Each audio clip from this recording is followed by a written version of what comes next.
దేవుని ఘనమైన నామానికి స్తోత్రం కలుగునుగాక. వచ్చిన మీ అందరికి కూడా ప్రభు పేరట వందనాలు తెలియజేస్తూ ఉన్నాను. ఈ 3వ నెల, ఈ 3వ ఆదివారం ప్రభు చెంత మనమందరం ఉండడానికి దేవుడు కృపనిచ్చాడు. దేవునికి స్తోత్రం కలుగునుగాక. హల్లెలూయా. మరి దావీదు జీవితంలో కలిగి ఉన్న 5 రాళ్ళ గురించి మనం నేర్చుకుంటున్నాం. ఎంతమంది గుర్తుంది? దావీదు జీవితంలో కలిగి ఉన్న 5 రాళ్ళు. రాళ్ళే కదా అని చాలా సులభంగా తీసుకోవచ్చు, కానీ ఆ రాళ్లకు సూచనగా ఉన్న మర్మాలను తేలికగా తీసుకోవడానికి వీలు లేదు. అది గొప్ప మర్మములతో కూడిన రాళ్ళగా మనము నేర్చుకుంటున్నాం పరిశుద్ధాత్మ దేవుని శక్తి ద్వారా. దేవునికి స్తోత్రం. హల్లెలూయా, హల్లెలూయా. మంచిది. మొట్టమొదటి రాయి చెప్తారా? విశ్వాసనకు సూచనగా ఉన్న రాయి. రెండో రాయి విధేయతకు సూచనగా ఉంది. మూడో రాయి సేవ చేయుటకు సూచనగా ఉంది. 4వ రాయి ప్రార్థనకు సూచనగా ఉంది.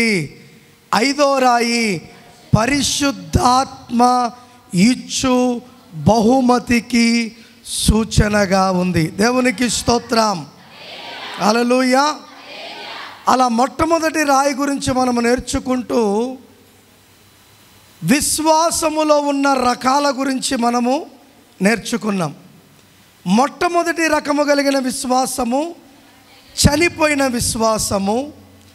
రెండో విశ్వాసము దయ్యాల విశ్వాసము. మూడో విశ్వాసము వ్యర్థ విశ్వాసము. 4వ విశ్వాసము కాపాడబడే విశ్వాసం. దేవునికి స్తోత్రం. హల్లెలూయా. ఈ వారము దావీదు చేత ఉన్న రెండో రాయి అయిన విధేయత రాయి గురించి మనము నేర్చుకోబోతున్నాం. దేవునికి స్తోత్రం కలుగునుగాక. హల్లెలూయా. మన పిల్లలకు కానీ, మన దగ్గర ఉన్నవారికి కానీ, మనం స్నేహం చేస్తున్న వారికి కానీ, వారందరూ మన మాట వింటున్నందుకే వారిని మనం ఏం చేస్తున్నాం? ప్రేమిస్తున్నాం, దగ్గరకు తీస్తున్నాం, స్నేహాన్ని కనుపరుస్తూ వీడు నా బెస్ట్ ఫ్రెండ్, ఈమె నా బెస్ట్ ఫ్రెండ్, ఈ కుటుంబం నాకు కావలసిన కుటుంబం అని లోకానికి ఏం చేస్తున్నాం? మనము పరిచయం చేస్తున్నాం. ఎందుకు? మన మాటకు వారు ఏమవుతున్నారు? లోబడుతున్నారు. They are very obedient to your word. ఒక మానవుని మాటకే వారంత విధేయత చూపిస్తే మనమంతా ప్రేమిస్తున్నాం కదా. అదే పరమందున్న దేవునికి మనమందరము విధేయతలుగా ఉంటే ఆయన ఎంత సంతోషపడతాడో ఒకసారి మనల్ని మనము ఆలోచించుకోవాలి. దేవునికి స్తోత్రం. హల్లెలూయా. కనుక విశ్వాసములో 4 రకాల విశ్వాసాలు ఉన్నాయి. అయితే విధేయతలో కేవలము 2 రకాల విధానాలు మాత్రమే ఉన్నాయి. మీరు ఎప్పుడు వినిండరు. విశ్వాసంలో ఎన్ని రకాలు? 4 రకాలు. ఇప్పుడు విధేయతలో 2 రకాల విధేయతలు ఉన్నాయి. ఒకటి కట్టుకోగలిగిన విశ్వాసం లేకపోతే విధేయత. రెండోది నాశనము చేసుకునే విధేయత. చెప్పండి. కట్టుకోగలిగిన విధేయత అంటే మాట విని ఇది నా మంచికే కదా, నేను కట్టబడితే ఇంకా బాగా ఉంటాను కదా, మాట ఇచ్చిన దేవుడు నెరవేరుస్తాడు కదా అని నమ్మకము కలిగి కట్టుకోగలిగిన విధేయత.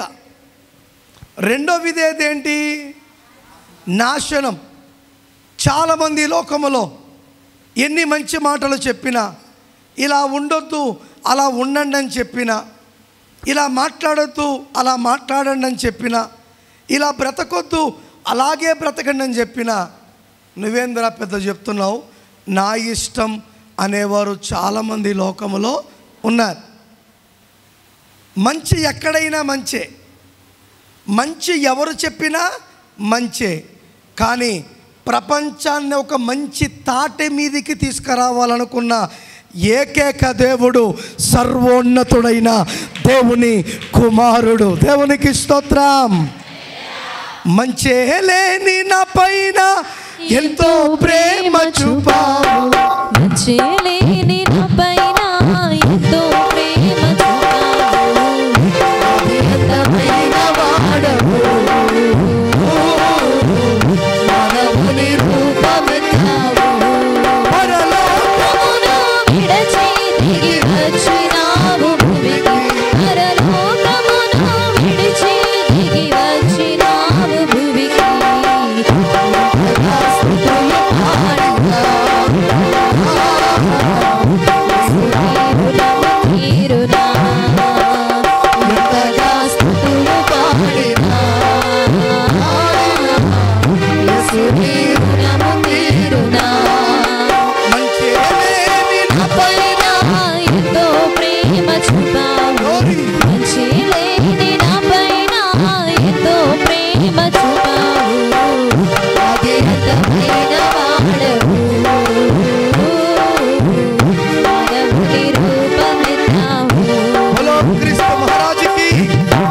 హల్లెలూయా, హల్లెలూయా.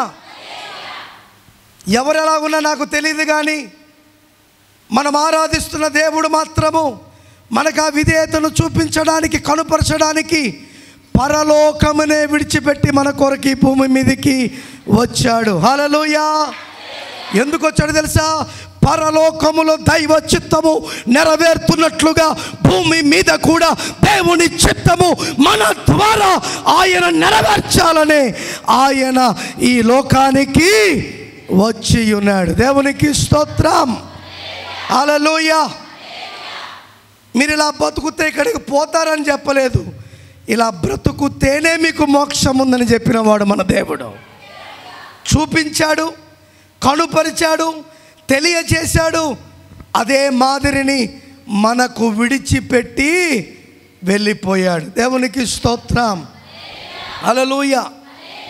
లోబడని వానికి శ్రమ. లోబడడం అంటే దేవుడు చెప్పిన మాటకు మనం ఏమవ్వాలి? లోబడాలి. Obedience is better than sacrifice. నువ్వు దేవుని దగ్గరికి ఏ అర్పణలు తెచ్చినా విధేయతకు మించిన అర్పణ ఏది కూడా లేదు. హల్లెలూయా. అర్థమవుతుందా? కానీ మనము రేచల్ విధేయత కలిగిలేం, అర్పణలు తెస్తున్నాం. విధేయత కలిగి లేదు, లోక సంబంధమైన కార్యాలను చేస్తున్నాం. దీన్ని బట్టి ప్రభు స్తుతిస్తున్నాడా? నువ్వు ఇచ్చేది కాదు ముఖ్యం, నువ్వు తెచ్చేది కాదు ముఖ్యం, నువ్వు ఆయన మాటకు లోబడుతున్నావా లేదా అనేది చాలా ప్రాముఖ్యం. మామూలు ముఖ్యం కాదు, చాలా ప్రాముఖ్యం. దేవునికి స్తోత్రం. హల్లెలూయా. నా పిల్లలకు కావలసినవన్నీ నేను కొనిస్తున్నానంటే వారు నా మాటకేమవుతున్నారు? లోబడుతున్నారు. లోబడకపోతే కొనిస్తావా? లోబడకపోతే ఇస్తావా? లోబడకపోతే ఏమైనా చేస్తావా? దగ్గరికి కూడా తీసుకో. ఎందుకు? వారు నా మాట వినలేదు, నా మాటకు లోబడలేదు. డామ్ డూమ్ డుష్ అని ఎన్నెన్నో మనము మాట్లాడతాం. కానీ దావీదు విధేయుడయ్యాలా లేదా? చెప్పండి. వాడిని పోయి సంపాలరా అని అంటే దేవునికి ఏమన్నా ఇంకో మాట మాట్లాడా? He just obeyed. Okay okay, ఇంకేం మళ్ళా బైబిల్ అలా ఓకే అని దొడ్డుదారులను పారిపోయిన వారు చాలామంది ఉన్నారు. మనం కూడా ఇక్కడ ఇలాగే అంటాం, తర్వాత చెయ్యం. కానీ దావీదు చేస్తానన్నాడు, దేవుని కొరకు నిలబడ్డాడు. దేవుడే దావీదును వాడుకుని తన నామానికి మహిమ తెచ్చుకున్నాడు. Hallelujah. So obedience is very important. విధేయత అనేది చాలా, చెప్పండి, చాలా.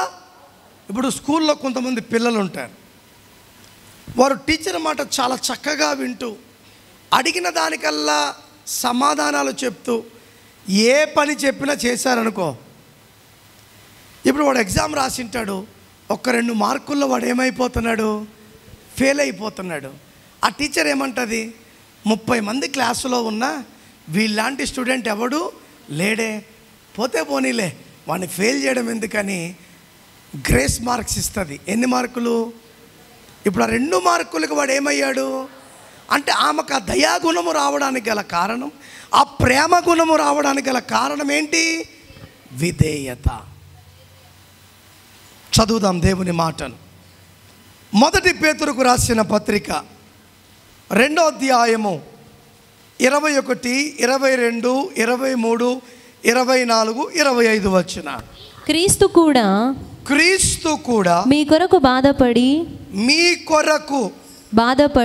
బాధపడి మీరు తన అడుగు జాడలయందు నడుచుకొనున్నట్లు మీకు మాదిరిని ఉంచిపోయెను. ఇప్పుడు ఈ మాదిరిని మీకు ఇవ్వడానికి దేవుడు ఏం పట్టాడంట? బాధలు అనుభవించాడు, నిందలు అనుభవించాడు, అవమానాలు అనుభవించాడు. ఇదే లోకానుసారంగా చూస్తే తల్లిదండ్రులు కలిగి ఉన్న ఆశ, నేను బ్రతికే లోపల వరకు ఒక నీడను చూపించాలి, సొంత ఇల్లు ఉండాలి, ఏమో నా ధర్మం నేను నిలబెట్టుకుంటా, ఇంకా ఆ తర్వాత వాళ్ళు నిలబెట్టుకుంటారో లేదో నాకు తెలియదన్నవారు కొంతమంది ఏంటి, నేను ఇంత కష్టపడుతున్నాను కదా, నా పిల్లలు ఖచ్చితంగా ఈ ఆస్తిని నిలబెట్టుకోవాలనుకుని ఆశపడేవారు కొంతమంది. అవునా కదా? చెప్పండి. ఇప్పుడు నువ్వంతా కూడబెట్టి వాడు తాగుబోతుడై తిరిగిపోతాడై ఆస్తి అంతా పోగొట్టాడు అనుకో, ఏమంటారు అంటే? ఎందుకు కొరకు? మన పిల్లల బాగు కొరకు. ఏమో రేపు వారు ఎలా బతుకుతారో, ఎలా ఉంటారో, నా కడుపును పుట్టారు కనుక వారికి ఒక నీడను నేను ఇవ్వాలి అని ఆశ. ఒక మానవులుగా మనకెంత ఆశ ఉంటే మరి దేవునికి ఎంత ఆశ? అందుకే శిష్యులతో అంటున్నాడు, మీకు నేను స్థలమును సిద్ధపరచడానికి వెళ్ళుచున్నాను. మనము సంపాదించిన ఆస్తి ఈ నేల మీదే ఉంటుంది, దేవుడు మన కొరకు సంపాదించిన ఆస్తి పరలోకములో ఉంటుంది. దేవునికి స్తోత్రం. ఈ లోకములో మనకు ఏమి ఉన్నా లేకపోయినా బంగారు రాజ్యమయ్యే పరలోకమును దేవుడు మన కొరకు సిద్ధపరిచాడు. దేవునికి స్తోత్రం. హల్లెలూయా. కనుక ఇప్పుడు 21వ వచనంలో ఏమంటున్నాడు? క్రీస్తు కూడా మీ కొరకు బాధపడి, క్రీస్తు కూడా మీ కొరకని అన్నాడంటే, ఎందరైతే ఆ మాటలు వింటున్నారో మీ అందరి కొరకు. ఆ తండ్రికి ఈ లోకముల తండ్రులకు తేడా ఏంటి వేణుగోపాల్ గారు? అర్థం కాలేదు నేను అడిగింది. పరలోకపు తండ్రికి ఈ లోకపు తండ్రికి తేడా ఏంటి చెప్పేస్తా వినండి. ఈ లోకపు తండ్రి నా పిల్లలే అనే స్వార్థం, కానీ పరలోకపు తండ్రికి అందరూ నా పిల్లలే. అందుకే ఏమంటున్నాడు అక్కడ మాట? క్రీస్తు కూడా మీ కొరకు బాధపడి, క్రీస్తు కూడా మీ కొరకు రాస్తున్నాడు ఉత్తరం. క్రీస్తు నా కొరకే అనంటే సింగులర్, ఒకరి కొరకే. కానీ ఏమని రాస్తున్నాడు? క్రీస్తు మీ కొరకు బాధపడ్డాడు. దేనికి బాధ? మీరు తన అడుగు జాడలందు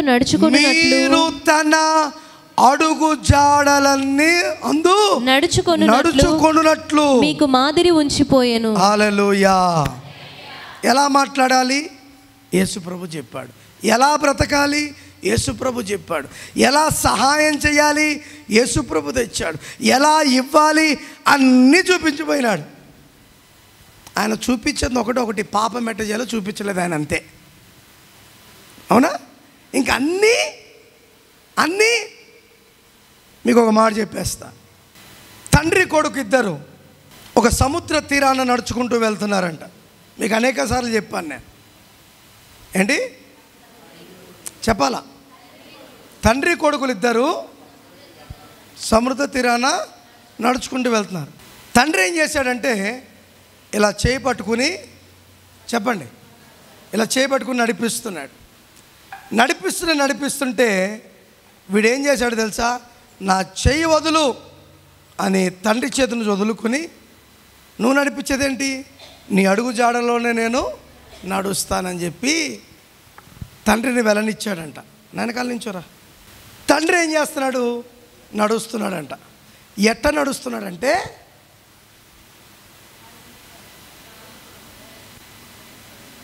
ఎట్ట నడుస్తున్నాడు అర్థమైందా? ఇప్పుడు వీడు నడుచుకుంటూ, పెద్ద కాలు కదా, చాలా దూరం వచ్చేసి ఏం చేస్తున్నాడని చూసా. ఇందాక నేను నడిచినట్టు నడుచు, చొట్టపెట్టలు నడుచు, ఇట్ట నడుచు చూసా. ఇట్లా నడిచా కదా, వీడిని పట్టుకుని ఏ పనికి మలోడా ఏంట్రా నీ నడక అని తిట్టాడంట. ఏంటి? అప్పుడు వీడు అన్నాడంట, డాడీ ఈ నడక నాది కాదు, ఈ నడక ఎవరిది అంటే మన నడక ఎప్పుడు మంచిది కాదు. అందుకే మన పిల్లలు ఏమవుతున్నారు? నాశనం అయిపోతున్నారు. మరి దేవుని నడక ఎటువంటిది? యథార్థమైనది. దేవునికి స్తోత్రం. హల్లెలూయా. యేసు మార్గం, యేసు కాడి సులువైనది, సున్నితమైనది. యేసు కాడి, నువ్వు ఆ కాడిని పట్టుకుంటే నువ్వు ఎలా నడవాలో దేవుడు నీకు నేర్పుతాడు. ఇప్పుడు చూడండి, వంకర నడక వాడిది కాదు, ఎవరిది? అందుకే మంచి నడక నడవడానికి దేవుడు చాలా బాధను అనుభవించాడంట, కష్టాన్ని అనుభవించాడు. కానీ ఆఖరికి ఆ సుఖవంతమైన జీవితాన్ని నీకు, చెప్పండి, ఇచ్చాడు. మీకు ఒక మాట చెప్తాను. ఒక అడ్రస్ నీకు తెలియదు. ఏంటి? ఒక అడ్రస్ నీకు తెలియదు. చాలా తిప్పలు పడ్డావు, చాలాసార్లు ప్రయత్నం చేసావు, దొరకలే. అలా వెతుకుతుంటే ఏమైంది? దొరికేసింది. కష్టపడి తెలుసుకున్నావు. ఇప్పుడు అనుకోకుండా నీ పక్కనోడు పలానా అడ్రస్కి పోవాలా, పలానా చోటకి పోవాలా, ఎంత ఎతికినా దొరుకుతలేదని చెప్పి అన్నాడు అనుకో. దొరికినోడు ఏమంటాడు? వారిని నేను ఇలాగ అట్టనే అవుతాయి అప్పుడు, కానీ దొరికిందిరా, ఉరికిట్ట పోయి అట్ట తిరిగి 4 పోతే అయిపోయా అని అంటాడు. ఎందుకు అన్నాడు ఆ మాట? తెలుసుకున్నాడు. అంటే ఇప్పుడు దేవుడు కూడా కష్టపడి తెలుసుకుని ఏది సులువైన మార్గమో నీకు నాకు చూపించాడు. ఎలా నడుస్తే మోక్షానికి వెళ్తావో, ఎలా బ్రతుకుతే విశ్వాస జీవితాన్ని కాపాడుకుంటావో, ఎలా ఉండగలిగితే విధేయత కలిగి ఉండగలుగుతావో, నీకంటే నాకంటే ముందు దేవుడు మనకు తెలియజేశాడు. అందుకే పంపించిన వాని చిత్తమును చేయడానికి నేను వచ్చానంటున్నాడు. He was very obedient to father. దేవునికి స్తోత్రం. చదవండి మరొకసారి. మీ కొరకు బాధపడి మీరు తన అడుగు జాడల యందు నడుచుకొనున్నట్లు మీకు మాదిరి ఉంచిపోయెను. ఆయన పాపము చేయలేదు,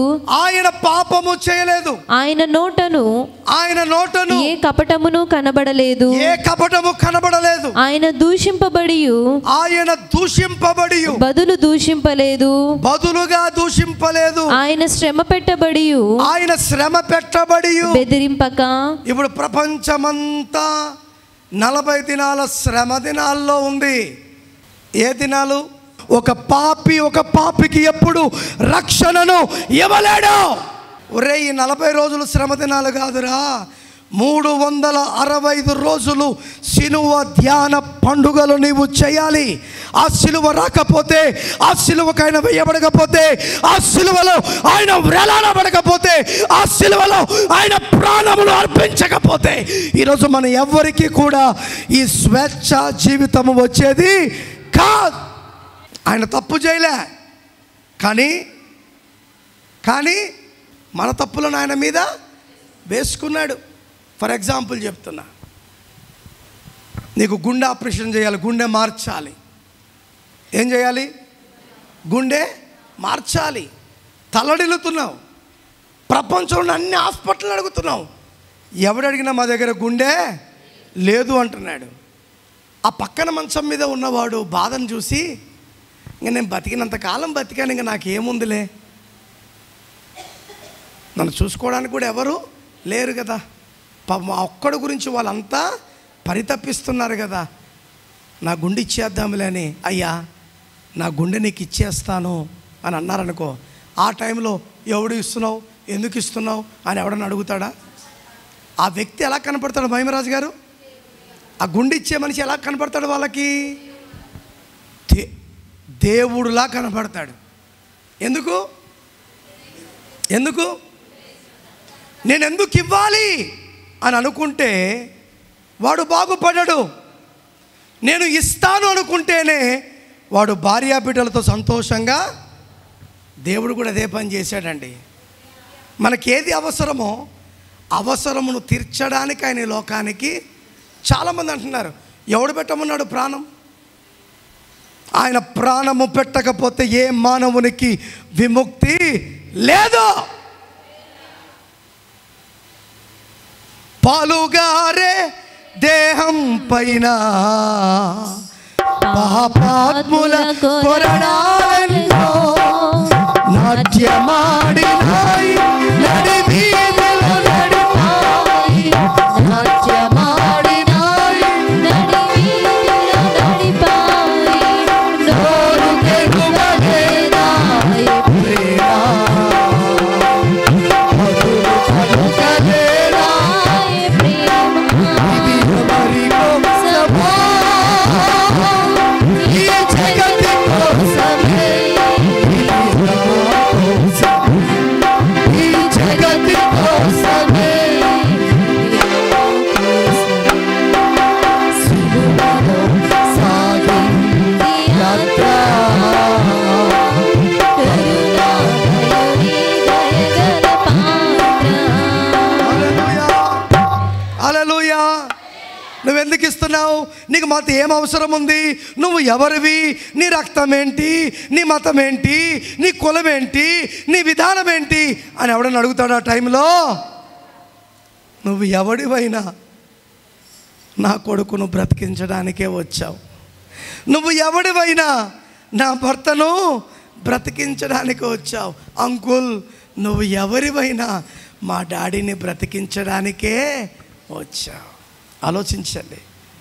ఒక మానవుడు సహాయము చేస్తేనే నీకు దేవుడైపోతే, మరి దేవుడు ఏం చేశాడంటే గుండె కాదంట, ఈ శరీరంలో ఉన్న ప్రతి అవయవము నీ కొరకు దానము చేశాడు ఆయన. ఏం దానం చేశాడు చెప్పండి? హల్లెలూయా, హల్లెలూయా. అందుకే ఈ లోకములో కొడుకు తల కొరివి పెడితే నేను ఎక్కడికి వెళ్ళిపోతాను? వైకుంఠానికి, జన్నత్కి, లేదా పరలోకానికి వెళ్ళిపోతాం అనుకుంటాం. నా దేవుడు దమ్మున్న మనగాడు. ఎవరు? నా దేవుడు. మనం కాదండి, నా దేవుడే దమ్మున్న మనగాడు. అధికారిని అడుగుతున్నాడు, నాలో ఏదైనా తప్పు ఉంటే చూపించగలుగుతావా? నీకు నాకు ఆ దమ్ముందా చెప్పండి? మనకి లేదు. మన మీద బ్యాబా అని అరుస్తాం. నిజంగా అరిచేటోడికి సమాధానం చెప్పేటోళ్ళు వచ్చారనుకో అంటాం.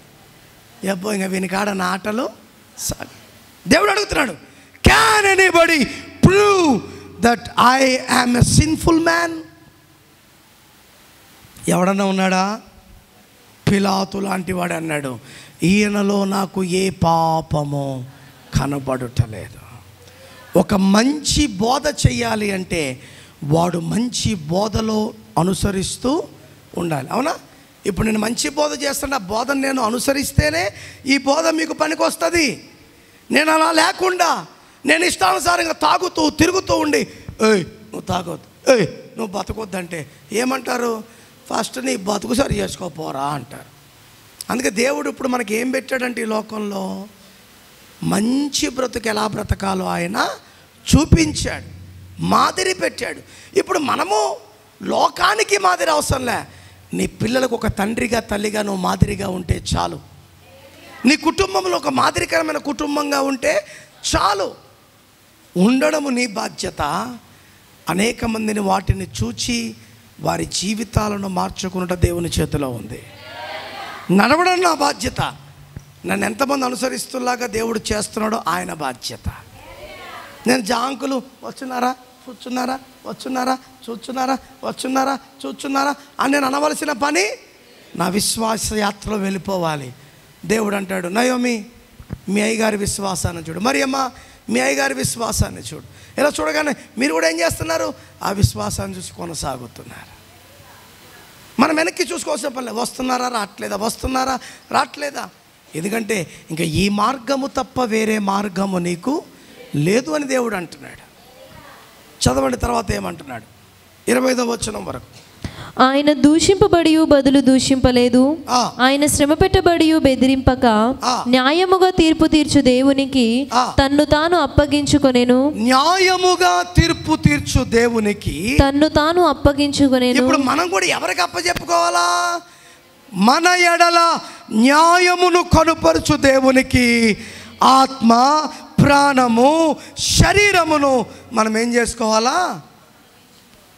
దేవునికి స్తోత్రం, హల్లెలూయా. చాలామంది ఈరోజు మాట్లాడుతున్నారు, 3 మేకులు పీక్కోలేనోడు దేవుడా, 3 మేకులు పీక్కోలేనోడు దేవుడా అని అంటున్నావు. కానీ అసలు అదే దేవుడు మరణము నుండి తిరిగి లేచాడు అని ఎందుకు నువ్వు పలకలేకపోతున్నావు? ఇట్లాంటి అనుమానాలు వస్తాయనే శిలువ మీద జరిగిన కొన్ని విషయాలను బైబిల్లో రాశారు. ఒక దొంగ అన్నాడంట, నువ్వు రక్షకుడివా, నువ్వు కాపాడుకునేవాడివా, అయితే నిన్ను నువ్వు కాపాడుకుని మమ్మల్ని కూడా కాపాడొచ్చు కదా. ఇంకో దొంగ అంటున్నాడంట, ఒరే మనం తప్పు చేసి వచ్చామరా, ఆయన ఏ తప్పు లేకుండా వచ్చాడురా అంటూ ఏమని ప్రతిమాలుకుంటున్నాడు?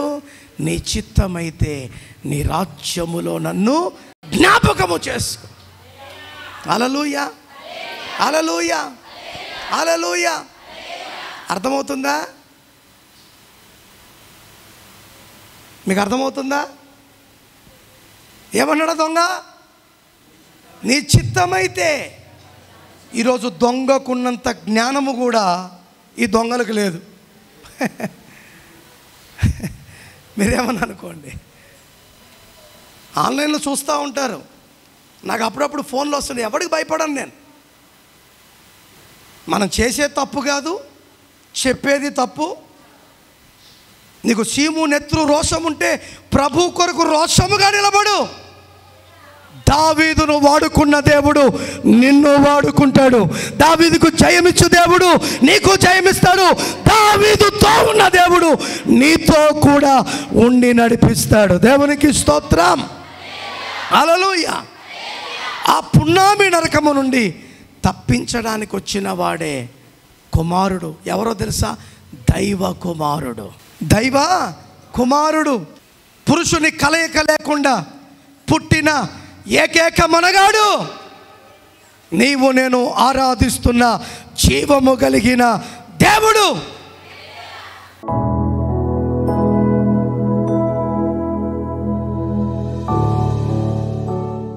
పరిశుద్ధురాని పాదములకు స్తోత్రం. విధేయత ఎంత శ్రేష్టమైందో మేము వినడానికి నువ్వు కృపనిచ్చావు ప్రభా. నీ మాటకు లోబడినప్పుడు కష్టాలు, శ్రమలు, ఇరుకులు, ఇబ్బందులు, అవమానాలు ఎన్నో రావచ్చు. కానీ వాటన్నిటి నుండి మమ్మల్ని తప్పింపగలిగిన వాడవు నీ ఒక్కడివే. వాటన్నిటినీ మా కొరకు ఆశీర్వాదంగా మార్చగలిగిన వాడవు నీ ఒక్కడివే. నీ మాట తప్ప మాకేమొద్దు. నీ మాటకే మేము విధేయత చూపించి నువ్వు ఇచ్చే కృపలో కొనసాగే కృప దయచేయమని విన్న ప్రతి మాట మా హృదయాల్లో భద్రపరుచుకుని దాని ప్రకారంగా ముందుకు సాగే కృప మీరు దయచేసి నడిపించమని యేసు పరిశుద్ధ నామమున అడిగి వేడుకొనుచున్నాము తండ్రి. ఆమేన్.